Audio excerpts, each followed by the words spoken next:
the game hates me right now.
That's just PvP basics, man. Oh, never mind. Sorry, brother.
No HP.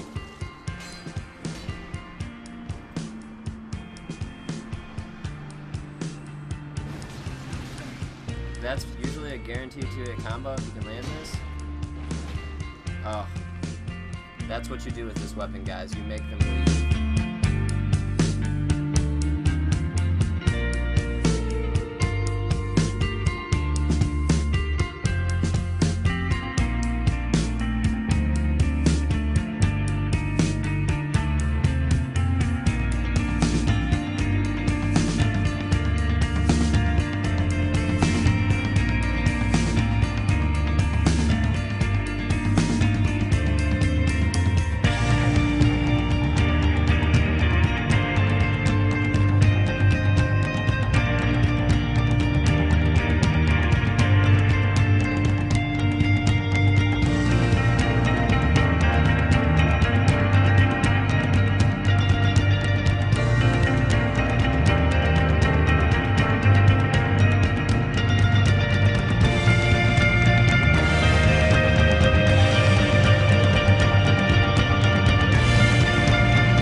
This guy rage quit twice. That's pretty funny. What's going on, guys? Welcome to Soulscast, episode 19. I'm doing things a little bit different this week. I was trying to follow last week's recipe a little bit closer, and it was going really well. I got about 5 hours of footage, or I would say 5 hours of just raw invasion footage, like good and bad. A lot of really good, actually, to be honest. And when I loaded it into Adobe, it was all messed up, and I couldn't use any of it. So 5 hours down the drain. My goal today was to do this dojo, which is the subject of our video, the Cathedral Greatsword Dojo. I really wanted to do this video, so I just spent another 3 hours trying to get footage for this video. And my footage that I got wasn't quite as good as the original footage, which really kind of bums me out, because I had my whole goal for this series and my whole goal for the idea of this is, last week it was Rusty Souls, and we worked on the idea of just getting back into Dark Souls and getting reacclimated to PvPing, and I'm feeling like pretty good. I'm feeling pretty solid with the way things are going now, and I've been playing a lot more, and I've dipped my toes in it enough that what I'd like to do is start putting out, hopefully close to every week doing a weapon dojo, where I'll just play with the weapon for 5 or 6 hours, record it all, and then go through and then cut it up and then talk about it and explain the strengths and weaknesses of these different weapons and what made them good. And like, because at the end of the day, I think it's safe to say every single weapon in this game, for the most part, you can be good with if you're good enough, if you try hard enough. But there's definitely certain weapons that have certain disadvantages. Now, I've been PvPing with this weapon at level 40 on a character with mostly just points and strength, and he has some good rings. It's only +4, but the main reason I've been doing that is because invasions are bumping. This poor bastard right here is gonna get a taste of the weapon. Man, we're having luck left and right now. It's so funny. I had so many good clips saved up, guys. So many good clips, and they all went away. But let's not get sidetracked too much. While I spam some invasions and use this weapon a little more, just so that we can, you know, discuss it and maybe some things might come up, I'd like to talk about the 3 main core strengths and weaknesses of this weapon. The Cathedral Greatsword is overall fairly well-rounded for the most part. It's a little short, but we'll start by saying, let's talk about the 3 things that I would say are the biggest weak points of this weapon. And the first one, I would say, these aren't really in any particular order, like this one makes it weaker than this one. These are just like the 3 things about it that stand out to me as what makes it weak. And the first thing I would say is its range. It's outranged by almost all other Ultra Greatswords, and because of that, it's really hard to trade with them or to out-hyper armor them. You don't really out-hyper armor, you just don't. You don't out-hyper armor ultra great weapons with this weapon, and that's kind of a bummer sometimes. So that's definitely has a lot to do with the range. So I would say that is one of the biggest weaknesses about this weapon. The second weakness of the weapon, I would say, is that in the end of the day, I think that it doesn't scale quite as well as some of your Ultra Greatsword options. So that, as always, to the min-maxers is going to be a huge drawback, and it's going to remove some of the appeal of this weapon.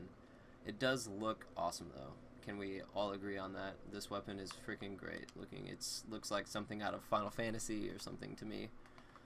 But, so we've got 2 weaknesses on the weapon so far. One, that it's short, and so you can't trade with other Ultra weapons as well. And 2, that it doesn't scale as well as some of the other weapons. And then I would say the biggest drawback of this weapon, its third weakness, would probably have to be the fact that it's really hard to roll punish with this weapon. You really, really have to be in someone's face, and in an invasion setting, it's just not gonna work out very well. Now, most of my PvP tips are going to be more invasion focused, because that's what I like to do more. That's what gives me more enjoyment with this game. So there you go. I think that in duels you can definitely beat people with this weapon, no problem. I mean, spacing is just something that's like a basic PvP technique that works for everything. But let's buff up for this guy. Give him our all.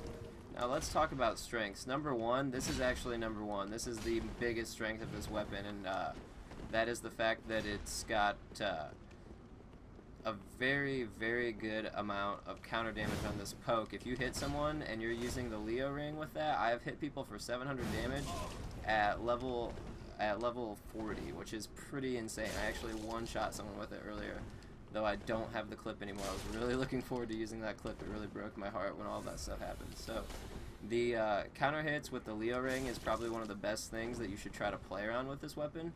And see right there, over half that guy's HP with one counter hit right there. I'm not lying about this, guys. It is insane. That is very powerful.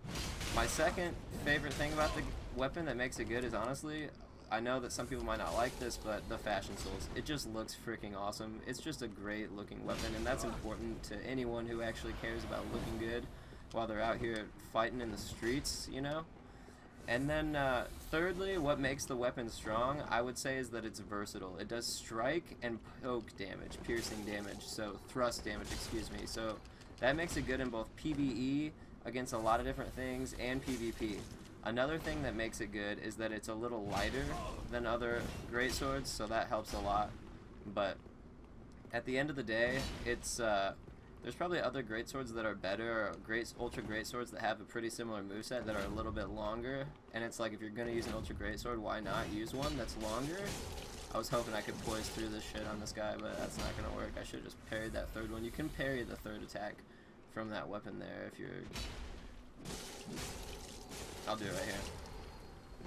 Oh, he knew I was gonna go for it. Oh, I'm out of Estus. I should probably not just take free damage. That's not a good idea. Wow, that was some insane phantom range. That's about the maximum range you're gonna hit somebody with this weapon right here. But at the end of the day, it's definitely a really, really cool weapon. And then I'd also like to give a shout out to a member of Reddit for helping me get this weapon. I was farming for it, I wanted to use it, I was having a lot of trouble. There's a person named Itztaytay, I-T-Z-T-A-Y-T-A-Y. That's their name in Steam, that's also their name on Reddit. I posted up that I would give someone any weapon or anything that I could to get this weapon that was unupgraded. And that person, within like 5 or 10 minutes, found me and actually gave me a bunch of other weapons as well to mess around with. It was really cool, and he just wanted some extra karma on Reddit, so I was very happy with that. That guy was pretty cool. Wow, that phantom, or not that phantom range, that freaking counter hit. See, the problem is that I'm out of Estus, and he's not.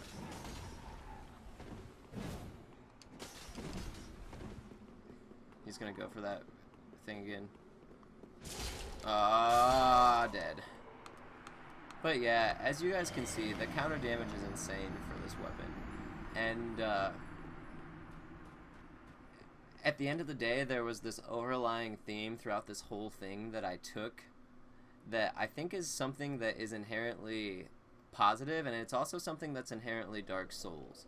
And what I got out of today more than anything was that perseverance is key. I was so upset that all of my stuff got deleted that I almost didn't make this video. Like, I was absolutely heartbroken, but I realized that at the end of the day, I still have all of this knowledge that I have obtained today about this weapon that I'm able to share with you guys and share with the community. And even if 50 people watch this and maybe get some better insight on the weapon, or it gives them a reason for wanting to try the weapon, that's what's important, and that's what's so good about this game.